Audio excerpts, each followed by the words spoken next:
سیدنا عقبہ بن نافع رضی اللہ تعالیٰ عنہ فاتح افریقہ نے افریقہ دی فتوحات دے وچ آپ دا بڑا کردار ہے. آدھے افریقہ نو آپ نے فتح کیتا ہے اور جھنڈا اسلام دا گاڑیا آپ نے اس دے اندر. آپ جس وقت افریقہ دے اندر داخل ہوئے, افریقہ دے اندر علاقے فتح کر لے, وہ بربر قوم سی, بڑی ظالم قوم سی. اس دے نال جنگ کرنا کوئی عام گل نہیں سی, عام بندے نال جنگ کرنا جیسا نہیں سی, بلکہ بڑی جد و جہد اور محنت کرنی پیندی سی.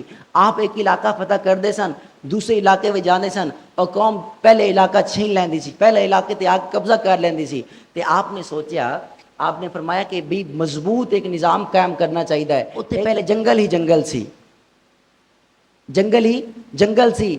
ادھر درندے رہندے سن, حشرات الارض رہندے سن, بچھو رہندے سن, کیڑے مکوڑے رہندے سن, ہر طرح دا زہریلا جانور اس دے اندر رہندا سی. تو سیدنا عقبہ بن نافع رضی اللہ تعالیٰ عنہ کیونکہ حضور دے غلام سن اور حضور دے صحابی سن, حضور دی سیرت و کردار دے عامل سن, حضور دے ہر فرمان تے عمل کرنے والے سن.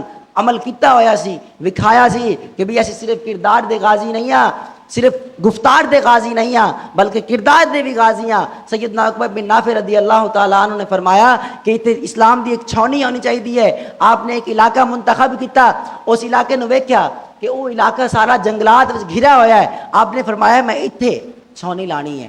اور بھی کافی علاقے سن جڑے صحرائی علاقے سن, آپ نے اتنے چھاؤنی قائم نہیں کی. آپ نے فرمایا یہ جنگل ہے, اس دے اتنے حشرات الارض رہندے نے. اپنے 7 افراد نو, 7 دوستاں نو لے کے اس جنگل ٹر گئے. اس قوم نے سوچیا, بربر قوم نے سوچیا کہ جنگل تے وڑ گئے نے, جنگل چلے گئے نے, یہ بچ کے آنا انہاں دا کام نہیں ہے, کیونکہ اتنے انہیں ظالم شیر رہندے نے, درندے رہندے نے, سپ رہندے نے, بچھو رہندے نے, ہر طرح دا زہریلا جانور رہندا ہے. اتنے کوئی جا ہی نہیں سکتا سی. لیکن حضور آقا صلی اللہ علیہ وسلم دے صحابی جڑے حضور دی سیرت نال, حضور دے اخلاق نال متصف سن, وہ اپنے 7 افراد نو لے کے گئے اور ایک ٹیلے تے چڑھ کے اعلان کر دے, یا ایھا الحشرات الارض. آپ فرماندے اے جنگل دے باسیو, اے جنگل دے باسیو, ایتھوں چلے جاؤ, ایتھوں چلے جاؤ, کیونکہ اسی نحن اصحاب الرسول نازلون, کہ بھئی اسی اصحاب رسول اس وچ آ گئے ہاں. کہ جتے حضور دے اصحاب دا ڈیرا لگ جاوے اتنے انہاں دریاں دا کام نہیں ہوندا, کیونکہ حضور دے وہ ہر گل مندے سن. جڑے حضور دے صحابی سن, حضور دے اخلاق نال متصف سن, حضور دے فرامین تے عمل کردے سن. حشرات الارض بھی, درندے بھی, کائنات دی ہر چیز انہاں دی گل مندی سی. سیدنا عقبہ بن نافع رضی اللہ تعالیٰ عنہ نے اعلان کیتا, آپ نے فرمایا کہ تانوں کول ٹائم ہے کل تک دا, ایتھوں چلے جاؤ, اگر نہ چلے تو اسی جلا کے رکھ دیواں گے. جس ٹائم اعلان سنیا, چشم فلک نے نظارہ ویکھیا, ساری کائنات نے, اس وقت دی بربر قوم نے نظارہ ویکھیا, اور تاریخ اس تے گواہ ہے کہ دوسرے دن سارے درندے, سارے حشرات الارض, سارے بچھو, سارے سپ, سارے چیتے, الغر جتنے بھی جنگلات دے باسی سن, درندے, وہ سارے اس جگہ چھوڑ کے جاندے پے سن.